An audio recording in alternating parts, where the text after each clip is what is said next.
شتي في هاد البرد هذا اللي كتكون فيه المناعة طايحة واللي كيكونوا فيه نزلات ديال البرد، عليكم بالزنجبيل. هاد الوصفة اللي غنعطيكم بقاو استعملوها سواء كان البرد سواء كان الصهد، غترفع لك المناعة ديالك، مقوي جنسي هائل، منشط دورة دموية، مضاد أكسدة، مضاد التهابات، مزيان للشوف.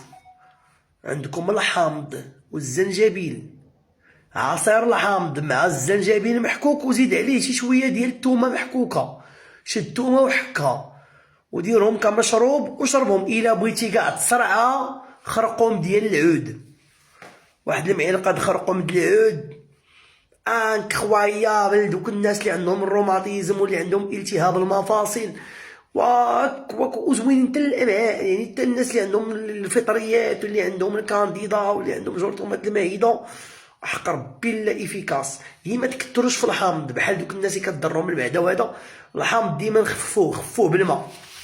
يلا على مولانا الكريم، السلام عليكم.